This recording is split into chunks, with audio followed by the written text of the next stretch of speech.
थोड़ा बहुत बता देता हूँ कि अब तक अपन ने क्या क्या पढ़ लिया है। अब तक अपन ने भाषा के बारे में विस्तार से जान लिया है। इसी प्रकार आगे अपन ने देखा था कि भाषा की सबसे छोटी इकाई क्या होती है, ध्वनि होती है।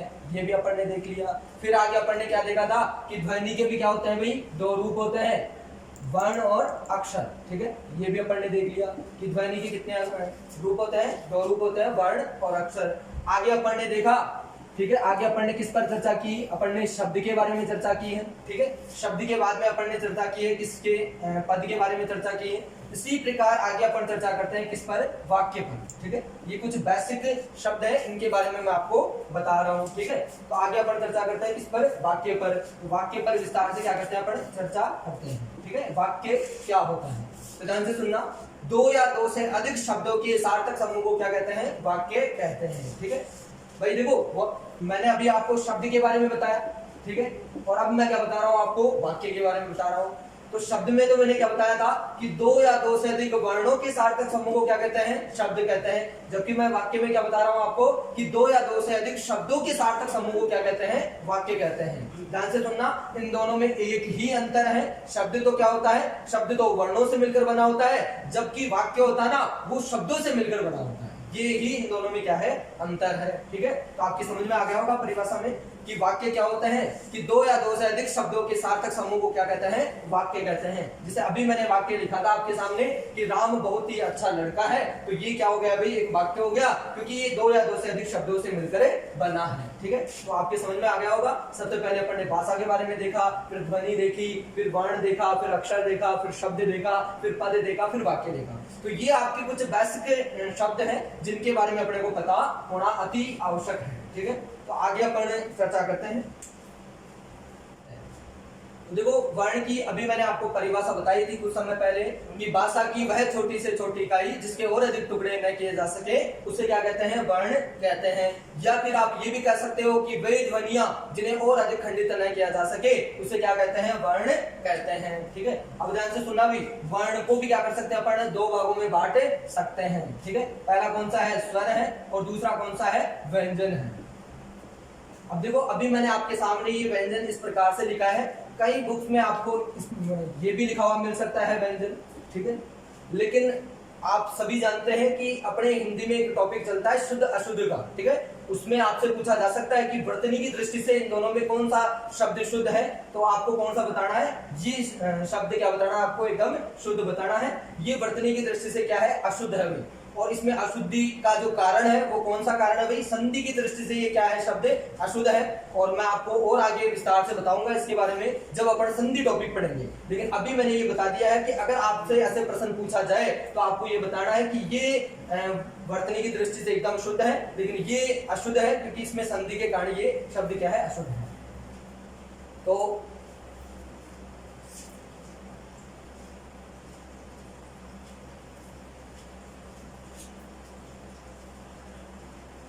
ठीक है, मैंने क्या बताया कि देखो, वर्ण को भी अपन क्या कर सकते हैं, दो भागों में बांट सकते हैं, स्वर और व्यंजन। ठीक है, अब इसके बारे में अपन क्या करते हैं, विस्तार से चर्चा करते हैं। स्वर के बारे में अपन चर्चा करते हैं।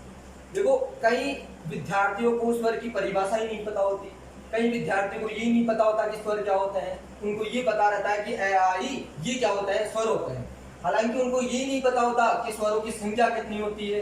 अगर ये बिल्कुल बेसिक सा प्रश्न पूछा जाए तो वहीं वो अटक सकते हैं। ठीक है, और जो रिट के विद्यार्थी हैं उनको तो एक स्पेशल बात ध्यान में रखनी है, क्योंकि कल को अगर आप टीचर भी बनते हो तो आपको वो विद्यार्थी को पढ़ाना पड़ेगा, तो आपके तो जो भी सिलेबस में है वो उसी से संबंधित है, तो आपको तो स्पेशल ध्यान में ये रखना है। ठीक है, तो स्वर क्या होता है उसकी परिभाषा पर देखते हैं। ध्यान सुनना, स्वर क्या है, वर्ण का हिस्सा है। तो ये अपन कह सकते हैं कि ऐसे वर्ण जिनका उच्चारण करते समय हमें किसी अन्य वर्ण की सहायता नहीं लेनी पड़ती हो तो वो क्या कहलाते हैं, स्वर कहलाते हैं। या आप ये भी कह सकते हो कि ये ऐसे वर्ण होते हैं जिनका उच्चारण अपन क्या करते हैं, स्वतंत्र रूप से करते हैं। या ये भी कह सकते हैं अपन कि वे ध्वनियां जिनका उच्चारण स्वतंत्र रूप से किया जाता हो तो वो क्या कहलाते हैं, स्वर कहलाते हैं। ठीक है, तो ये तो इसकी क्या हो गई, परिभाषा हो गई। और मैं आपको निष्कर्ष रूप में दो बातें बता देता हूँ स्वर के बारे में। ठीक है, मैं आपको स्वर के बारे में दो बातें, बहुत ही इंपॉर्टेंट बातें मैं बता देता हूं। आप ये भी कह सकते हो कि स्वर की दो विशेषताएं होती है, प्रमुख दो विशेषताएं होती है। पहली विशेषता, इसका उच्चारण क्या होता है, स्वतंत्र रूप से होता है। ये ऐसी ध्वनियां होती है जिनका उच्चारण क्या होता है, स्वतंत्र रूप से होता है। और दूसरी विशेषता इसकी क्या होती है कि जितने भी स्वर होते हैं उन सभी की क्या होती है, वही मात्राएं भी होती है। ठीक है, तो ये इसकी क्या है, दो विशेषताएं होती है। अब जैसे आपसे कोई पूछ ले कि स्वरों की संख्या कितनी होती है, तो आप यही कहोगे कि स्वरों की संख्या कितनी होती है, 13 होती है। जबकि मैं आपको बता देता हूं कि स्वरों की संख्या कितनी होती है, 11 स्वरों की क्या होती है, संख्या होती है।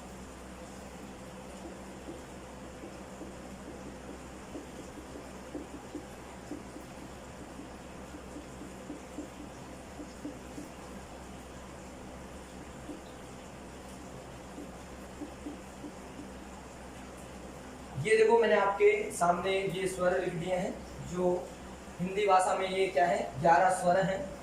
और इन सभी का जो उच्चारण है वो स्वतंत्र रूप से होता है। जैसे ए का उच्चारण करते हैं तो ये ए का उच्चारण क्या हो रहा है, स्वतंत्र रूप से हो रहा है। जबकि इसके विपरीत जब अपन कै का उच्चारण करते हैं तो क्या इसका उच्चारण स्वतंत्र रूप से होता है, क्या इसका उच्चारण स्वतंत्र रूप से नहीं होता है। जैसे देखो अपन उच्चारण करते हैं तो उसमें ए की ध्वनि क्या होती है, उसमें छिपी रहती है।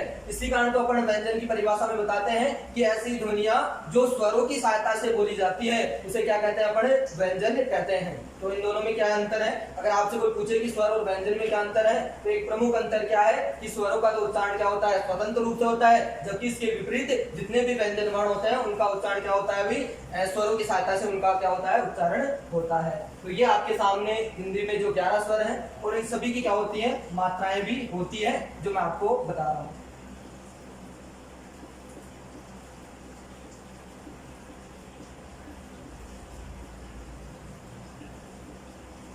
ठीक है, ये सारी मैंने आपको मात्राएं बता दी है और ये जितने भी हैं ये मैंने आपको स्वर भी बता दिए हैं। ठीक है, तो मैंने आपको दो विशेषताएं बताई थी स्वर की। पहली विशेषता है इनका उच्चारण स्वतंत्र रूप से होता है और दूसरी विशेषता है इन सभी की क्या होती है, मात्राएं भी होती है। ठीक है, हालांकि ये बातें तो लगभग सबको पता होगी मेरे हिसाब से, लेकिन मैं आपको इसमें से बहुत ही अच्छी बात बता रहा हूँ कि जो परीक्षक कैसे क्वेश्चन बना सकता है उसके बारे में मैं बता रहा हूँ। ठीक है, ये तो हालांकि सबको पता है, लेकिन परीक्षक क्या प्रश्न बना सकता है, आपसे ये प्रश्न बना के पूछ सकता है कि स्वरों की संख्या कितनी होती है, 11 होती है। एक तो ये कंफ्यूजन रहता है कई विद्यार्थियों में कि स्वरों की संख्या 11 होती है, 13 होती है, 15 होती है, वो अभी मैं आपको क्लियर कर रहा हूँ। ठीक है, और देखो एक प्रश्न ये बन सकता है आपके कि स्वर जो भी 11 स्वर हैं, तो ये प्रश्न बन सकता है कि स्वरों में ऐसा कौन सा स्वर है जिसकी कोई मात्रा नहीं होती, स्वरों में ऐसा कौन सा स्वर है जिसकी कोई मात्रा नहीं होती। तो मैं आपको बता देता हूं कि इन 11 स्वरों में एकमात्र ऐसा स्वर है ए, जिसकी क्या नहीं होती, भाई कोई मात्रा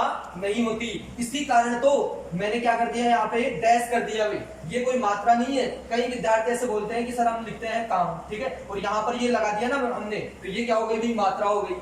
कई विद्यार्थी बोलते हैं कि सर ये मात्रा है ना, तभी तो आपने ये लगाया, ये डैश लगाया, इसका मतलब ये मात्रा है। ये मात्रा नहीं भी, ये डैश है। ये यहाँ पर तो अपन इसको क्या बोलते हैं, सिरोरेखा बोलते हैं। हिंदी में क्या बोलते हैं, इसको सिरोरेखा बोलते हैं, जबकि ये कोई मात्रा नहीं होती है। ठीक है, अगर परीक्षा में प्रश्न पूछा जाए कि स्वरों में ऐसा कौन सा स्वर है जिसकी कोई मात्रा नहीं होती, तो कौन सा स्वर है, भी ए एकमात्र ऐसा स्वर है जिसकी कोई मात्रा नहीं होती है। इसी कारण इसमें डैश लिखा जाता है। जैसे आपने देखा होगा बालपोथी, जिसे अपन पट्टी फाड़ा कहते हैं, ठीक है, उसमें भी आप देख लेना, उसमें भी आपको क्या मिलेगा, यहाँ पे डैश ही मिलेगा। ठीक है, तो एक प्रश्न ये बढ़ सकता है इसमें से कि स्वरों में कौन सा स्वर है जिसकी कोई मात्रा नहीं होती, वो कौन सा है, ए एकमात्र ऐसा स्वर है जिसकी कोई मात्रा नहीं होती है। ठीक है, प्रकार और प्रश्न बढ़ सकते हैं स्वरों में। जैसे आपसे प्रश्न पूछा जा सकता है कि स्वरों की संख्या क्या होती है, 11 होती है, लेकिन यहाँ पर आपको जैसे आपने पढ़ा होगा अंग्र अह, ठीक है, आपने हिंदी में पढ़ा होगा कि अंग्र अह, जैसे बालपोथी या पट्टी फाड़े में देखा होगा कि अंग्र अह भी अपने को क्या बताया जाता है, पढ़ाया जाता है, और इनको भी क्या माना जाता है, स्वर माना जाता है। और अपन जैसे छोटी क्लासों में थे तब भी अपन इनको स्वर ही मानते थे, और अपन ऐसे मानते थे कि स्वरों की संख्या कितनी होती है, 13 होती है, और अंत में बोल देते थे अंग्र अह, चलो कंप्लीट हो गया अपना स्वर, जबकि एक्चुअल में वो स्वर नहीं है। ठीक है, अंग्र अह को अपन क्या नहीं मानते भाई, स्वर नहीं मानते हैं। इसके पीछे अपने को कारण बताना आवश्यक है कि अंग्र अह को स्वर क्यों नहीं मानते हैं, स्वर नहीं मानते हैं तो फिर क्या मानते हैं, ये भी परीक्षा में प्रश्न पूछा जा सकता है। तो देखो मैं आपको बता देता हूं कि अगर अंग की बात करते हैं तो अपन उच्चारण कैसे कर रहे हैं इसका, अंग, ठीक है, इस प्रकार से उच्चारण कर रहे हैं। जबकि मैंने आपको एक पहली बात बता दी थी स्वरों में कि स्वरों का उच्चारण क्या होता है, वे स्वतंत्र रूप से होता है, अर्थात किसी अन्य वर्ण की सहायता नहीं लेनी पड़ती। जैसे ए है, आ है, ई है, ई है, तो इसमें क्या अपन ने अन्य वर्ण की सहायता ली क्या, नहीं ली। जबकि अंग में अपन ने ए की भी ले ली और ग की भी ले ली, तो अन्य वर्ण की सहायता ली कि नहीं ली, तो ये तो परिभाषा ही गलत बता रहा है इसके अनुसार। तो भाई ये तो अपन स्वर मान ही नहीं सकते हैं, क्योंकि स्वर की परिभाषा में मैंने बताया था कि इनका उच्चारण क्या होना चाहिए, स्वतंत्र होना चाहिए, जबकि इसका उच्चारण क्या नहीं हो रहा है, स्वतंत्र नहीं हो रहा है। इसी प्रकार अह, ये भी अपन बोलते हैं अह, तो इसका भी उच्चारण क्या नहीं हो रहा है, स्वतंत्र रूप से नहीं हो रहा है। तो जो मैंने पहली विशेषता बताई थी स्वर की कि इनका उच्चारण स्वतंत्र रूप से हो रहा है, होना चाहिए, जबकि इनमें क्या नहीं हो रहा है, स्वतंत्र रूप से नहीं हो रहा है। और दूसरी बात, इनकी क्या नहीं होती है, मात्राएं भी नहीं होती है। तो जब इनकी मात्राएं भी नहीं होती है और न ही इनका उच्चारण स्वतंत्र रूप से हो रहा है, तो फिर बताओ इनको स्वरों में क्यों शामिल करें। इस स्वर की विशेषता ही जो स्वर की परिभाषा में देखा है वो ही ये फॉलो नहीं कर रहे हैं, तो क्या अपन इनको स्वर मान सकते हैं क्या, तो इनको अपन क्या नहीं मान सकते, भी स्वर नहीं मान सकते। तो फिर इनको स्वरों में शामिल नहीं किया गया, तो फिर इनको क्या माना जाता है, मैं आपको बता रहा हूँ, इनको अपने अयोगवाह वर्ण कहते हैं। ठीक है, क्या कहते हैं भाई, अयोगवाह वर्ण कहते हैं। ध्यान से सुनना, इनको क्या कहते हैं, अपने अयोगवाह वर्ण कहते हैं। अब ये कई विद्यार्थी रट लेते हैं कि अंग है, अयोगवाह वर्ण होते हैं, ठीक है, स्वरों की संख्या 11 होती है। अब ये रट तो लेते हैं, लेकिन जैसे ही परीक्षा हॉल में जाते हैं, यही प्रश्न पूछा जाता है, तो उनके थोड़ा बहुत कंफ्यूजन हो जाता है कि यार अपन ने रटा तो था कि अंग अयोगवाह वर्ण है या फिर और कुछ भी। जैसे कई बार परीक्षक ऐसे भी दे देता है, ठीक है, ए के ऊपर चंद्र बिंदु दे दी उसने और फिर पूछ लिया कि ये भी अयोगवाह वर्ण है, तो ऐसे थोड़ा बहुत कंफ्यूजन हो जाता है। जबकि मैं बता रहा हूँ आपको, अंग अह क्या होता है, अयोगवाह वर्ण होता है। कि इसको अयोगवाह वर्ण ही क्यों कहा गया है, ये भी अपने को पता होना चाहिए, ताकि अपने कोई भी कंफ्यूजन क्रिएट ना हो। अपन कैसे भी प्रश्न पूछे एग्जामिनर, अपन आराम से उसका क्या दे सके, जवाब दे सके। तो मैं आपको तोड़ के बता रहा हूँ, जैसे यहाँ पर अपन इसको तोड़ते हैं, तो देखो ये ए प्लस योग, ठीक है, और इसी प्रकार प्लस वाह, इनसे मिलकर बन रहा है, ठीक है, ए प्लस योग प्लस वाह, ठीक है। इसमें देखो ए एक क्या है, उपसर्ग है, क्या है, ए एक उपसर्ग है, जिसका अर्थ क्या होता है भाई, नहीं। ए उपसर्ग का अर्थ क्या होता है, नहीं। और योग का मतलब क्या होता है भाई, शामिल होना या जोड़ना। योग का मतलब क्या होता है, शामिल होना या जोड़ना। और वाह का मतलब होता है चलना। वाह का मतलब क्या होता है भाई, चलना। वाह अपन बोलते हैं ना, वाह, वाह का मतलब क्या होता है, चलना। तो अब ध्यान से सुनना कि अंग अह को स्वरों में शामिल न करते हुए इसको एक अलग से कैटेगरी दी गई है अयोगवाह वर्ण की, और इसको अयोगवाह वर्ण ही क्यों कहा जाता है, ये मैं आपको बता रहा हूँ, ठीक है। तो मैंने अभी बताया आपको अयोगवाह वर्ण में कि ए प्लस योग प्लस वाह। ए एक उपसर्ग है जिसका अर्थ नहीं होता है, योग का मतलब होता है शामिल होना, और वाह का मतलब होता है चलना। तो ध्यान से सुनना, अयोगवाह वर्ण क्या होते हैं, ये ऐसे वर्ण होते हैं जिनका योग स्वरों में न होते हुए भी जो स्वरों के साथ साथ चलते हैं, वे क्या कहलाते हैं, अयोगवाह वर्ण कहलाते हैं। इसी के कारण इनका नाम क्या पड़ गया भाई, अयोगवाह वर्ण पड़ गया। मैं वापस से रिपीट कर रहा हूं कि अयोगवाह वर्ण क्या होते हैं, ये ऐसे वर्ण होते हैं, अयोगवाह वर्ण क्या होते हैं भाई, ऐसे वर्ण होते हैं जिनका योग स्वरों में न होते हुए भी जो स्वरों के साथ साथ चलते हैं, पढ़े जाते हैं, वे क्या कहलाते हैं, अयोगवाह वर्ण कहलाते हैं। तभी तो अपन अंग अह को जब अपन छोटी क्लासों में पढ़ते थे, फर्स्ट सेकंड क्लास में पढ़ते थे, तब भी अपन पढ़ते थे इसको, लेकिन स्वरों में ये शामिल नहीं किए जाते, ठीक है। तो आपके ये क्लियर हो गया होगा। अब आपसे कोई पूछे कि स्वरों की संख्या कितनी होती है, तो 11 होती है, और अंग अह क्या होते हैं, ये अयोगवाह वर्ण होते हैं, ठीक है। तो ये इस प्रकार से आपसे परीक्षा में प्रश्न पूछे जा सकते हैं, ठीक है। इसी प्रकार मैं आपको एक बात और बता देता हूँ कि देखो री के बारे में भी अपन थोड़ा बहुत विस्तार से चर्चा कर लेते हैं, क्योंकि आपके माइंड में प्रश्न उठ सकता है कि जैसे री है, तो री का उच्चारण भी क्या हो रहा है भाई, इसका उच्चारण भी क्या नहीं हो रहा है, स्वतंत्र रूप से नहीं हो रहा है। जैसे यहाँ पर आपको री देखा है, तो यहाँ पे र और ई, ये दोनों क्या हो रहे हैं, उच्चारण हो रहे हैं। री का जैसे उच्चारण करते हैं तो उसमें र और ई दिख रहा है, इसका मतलब इसका उच्चारण भी क्या नहीं हो रहा है भाई, स्वतंत्र रूप से नहीं हो रहा है। लेकिन फिर इसको स्वरों में शामिल क्यों किया गया है, ये भी बहुत बड़ा प्रश्न है। तो मैं आपको बता देता हूँ कि इसको स्वरों में शामिल क्यों किया जाता है। हालांकि ध्यान से सुनना, हालांकि री का उच्चारण स्वतंत्र रूप से नहीं हो रहा है, लेकिन री की मात्रा तो है, लेकिन री की क्या है, मात्रा तो है। और अभी मैंने आपको पहले बता दिया था कि स्वरों की दो विशेषताएं बताई थी कि पहली विशेषता इनका उच्चारण स्वतंत्र रूप से होना चाहिए, और दूसरी विशेषता उनकी मात्राएं भी होनी चाहिए। अगर इन दोनों विशेषताओं में से जो भी एक विशेषता रखता हो वो क्या कहलाएगा, वो स्वर कहलाएगा।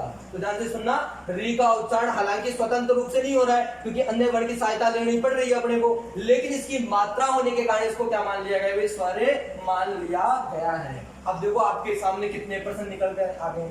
जिससे पहला प्रश्न आपसे परीक्षा में प्रश्न पूछा जा सकता है कि स्वरों की संख्या कितनी होती है, तो आपको कितनी बतानी है, 11 है, ठीक है।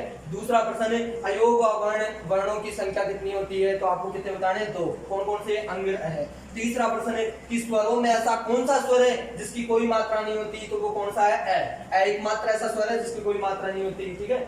और चौथा प्रश्न कौन सा है, री वाला प्रश्न है, वो ध्यान से सुनना कि कैसे प्रश्न पूछा जा सकता है। आपसे वो प्रश्न पूछ सकता है कि मात्रा के आधार पर स्वरों की संख्या कितनी होती है, तो आपको कितनी बतानी है, 10 बतानी है। मात्रा के आधार पर स्वरों की संख्या 10 बतानी है। किसको शामिल नहीं करना, री को शामिल नहीं करना है क्योंकि री की कोई मात्रा ही नहीं होती है। जब री की मात्रा ए को अपने को शामिल नहीं करना है क्योंकि ए जो स्वर है उसकी कोई मात्रा नहीं होती है। इस कारण ए एक ऐसा स्वर है जिसकी मात्रा नहीं है, तो मात्रा के आधार पर स्वरों की संख्या कितनी होती है, 10 होती है। और उसमें किसको शामिल नहीं करना है, अपने को ए को शामिल नहीं करना है। इसी प्रकार आपसे ये भी प्रश्न पूछा जा सकता है कि उच्चारण के आधार पर स्वरों की संख्या कितनी होती है, तो भी आपको क्या बताना है कि उच्चारण के आधार पर भी स्वरों की संख्या कितनी होती है, 10 होती है। और उसमें किसको शामिल नहीं किया जाता, भाई री को शामिल नहीं किया जाता है क्योंकि री का उच्चारण स्वतंत्र रूप से नहीं होता है, इस कारण